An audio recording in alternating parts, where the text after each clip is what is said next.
All right, welcome to the Zone Live. This is got a little extra special treat for you today. If you notice, my two normal counterparts aren't here with me today. They're both covering volleyball. Be sure and read up on that in the Longview News Journal tomorrow and on ETVarsity.com. Hayden Henry he's covering Spring Hill tonight, and Brandon Ogden is covering the White Oak Lady Necks. With me is George Whitley.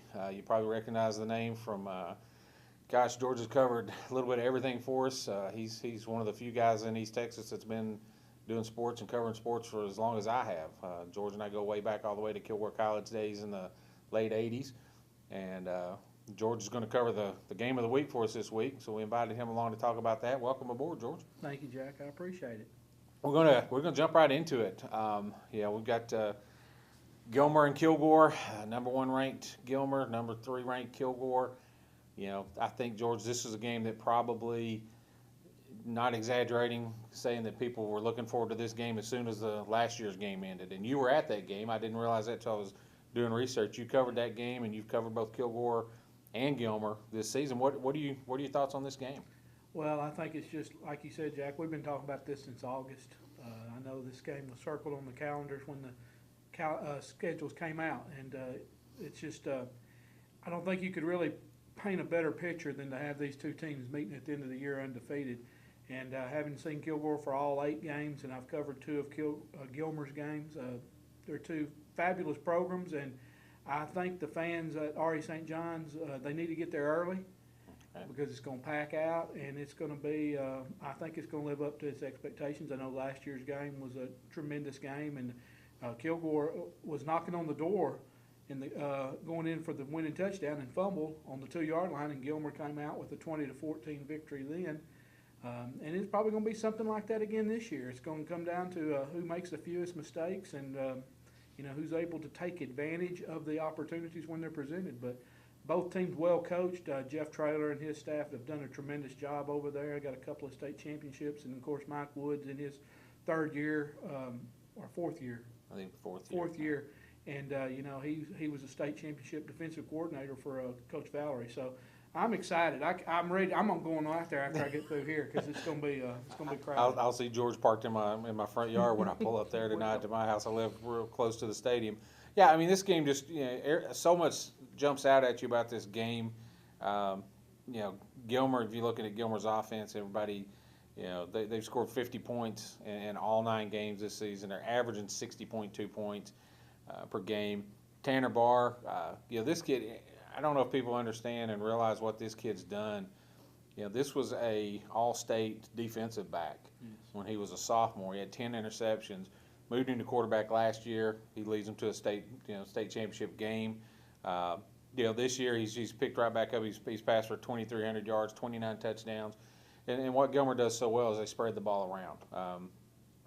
He's thrown at least 2 touchdown passes to 7 different receivers. But the thing about Gilmer is they don't just throw the ball, and I think people, they think they're in a straight spread offense, and they really don't. They run the ball well. Chris Boyd's rushed for more than 1,000 yards and 16 touchdowns.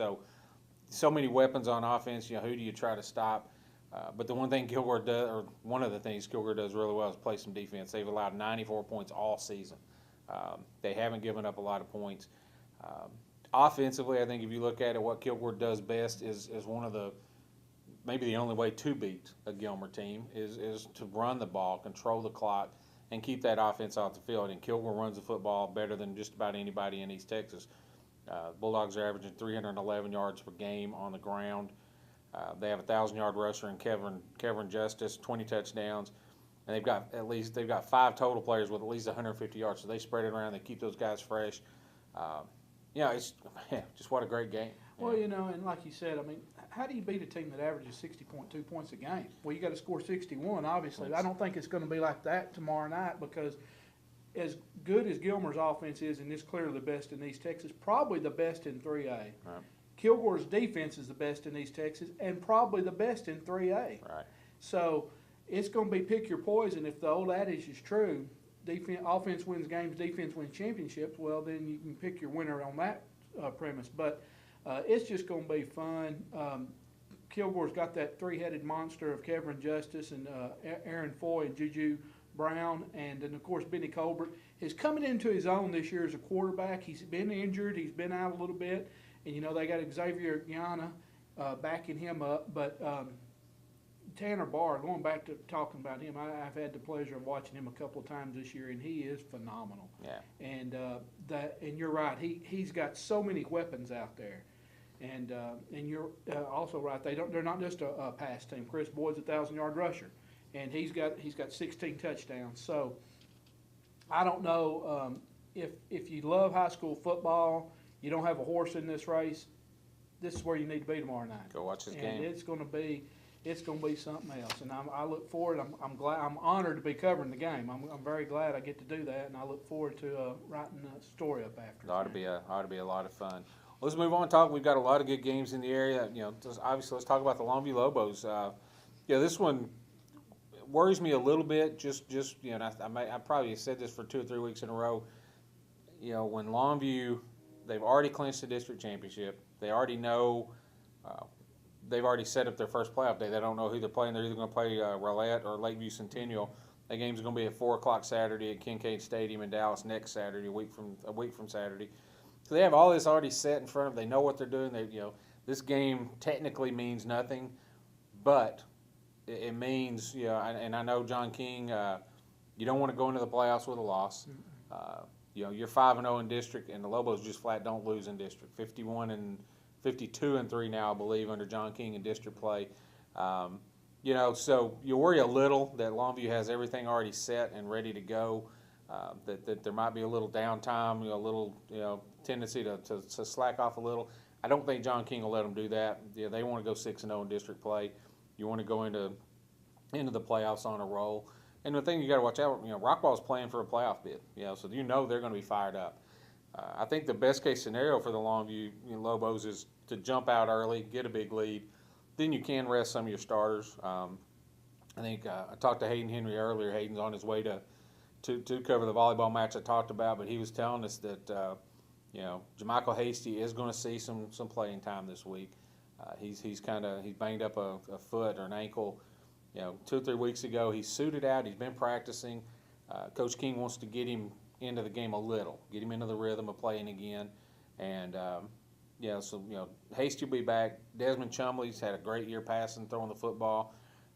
Ladarius Peterson came in and has rushed for 530 yards, replacing Jamichael Hasty. They've got everything going on offense, playing great defense.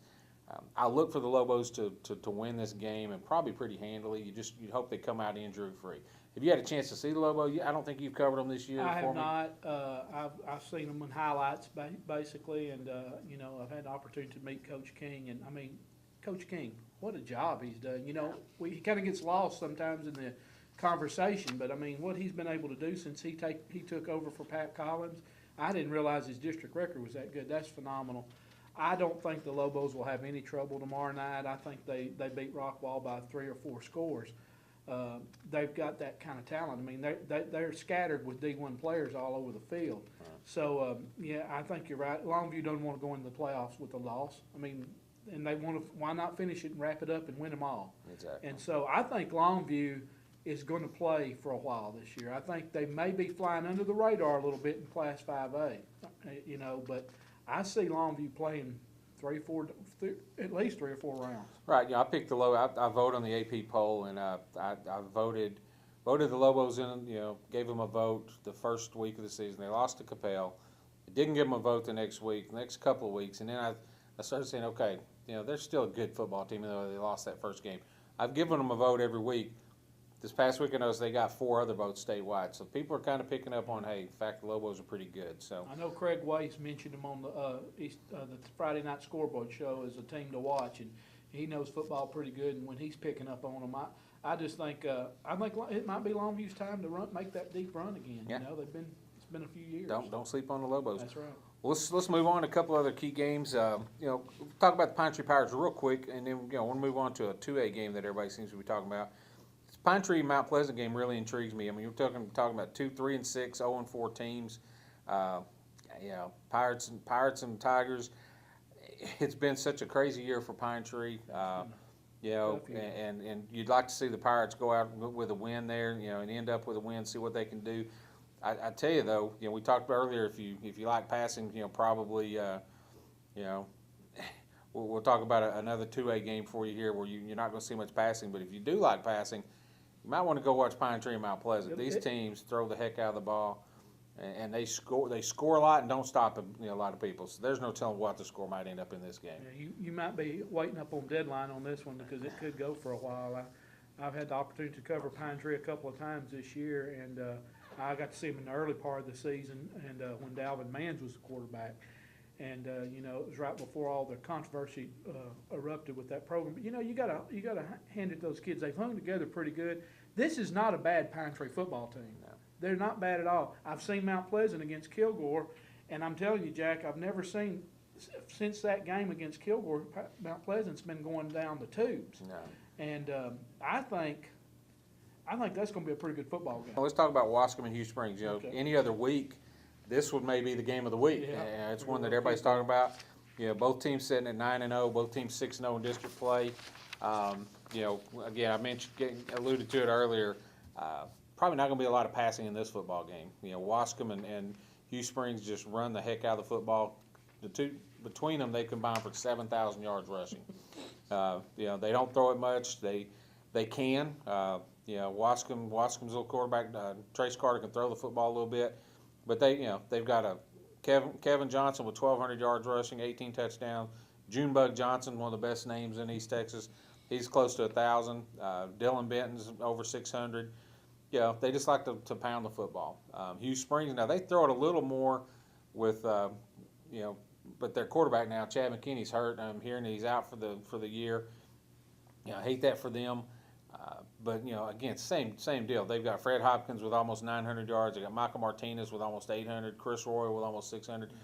Yeah, I think this is going to be one of those games where they just line up and say, okay, see who can stop who. Well, you know, with Chad McKinney, they probably lose a lot of leadership, and that's probably the biggest part of that loss. Because you're right. I mean, with Martinez and Royal and Hopkins, you know, you just turn around, you hand the ball off. Hugh Springs is a very physical football team. I've also had the opportunity to see them this year, and they're a good football team. You know, both these teams will be in the playoffs, and you know, look for them to do some damage there. It's going to be one of those games that you better get to Mustang Stadium early too, because they will fill up, and you know, that's going to be a fun game to watch too. Exactly. You know, just a couple others on the radar that you might want to keep track of. Henderson and Gladewater. You know, playoffs up for grabs in District 16 3A. If Henderson wins, they are in. There's a possibility of a whole lot of ended up three-way tie if Henderson loses and Bullard beats Spring Hill. That three-way tie. I think Bullard would be out of the picture just because of points and the way they do it. That's right. And there is a point differential. If Henderson wins by 13, anyway, I think Gladewater has to win by at least 14 points to do this. So there's a whole lot of things. And bottom line, the main thing I want you to know is check the Longview News Journal on Sunday. We're going to have all the pairings. We'll get all this mess sorted out for you. So, but that game has some playoff implications. A couple other big games. Harmony at Tatum. Kind of wasn't even thinking about this game until I looked at the standings again. And Harmony's got a chance to tie for that district championship. Tatum's sitting there at 9-0, 4-0, and Coach Tim Russell and the Harmony Eagles are 3-1. Well, and I talked to Coach Evans a couple of weeks ago, and trust me, he has all the respect in the world for Tim Russell and those Harmony Eagles, because they've been a thorn in their side, and it's not a slam dunk victory. Now Tatum is a tremendously talented team, but Harmony will line up and get after it, and it's going to be a good ball game. Should be. And the last game mentioned just for the sheer fact that Union Grove Lions heading to the playoffs. Good job, Coach Adams. Love it. Good job, Roger Adams. Union Grove, they're going to play a tough Garrison team.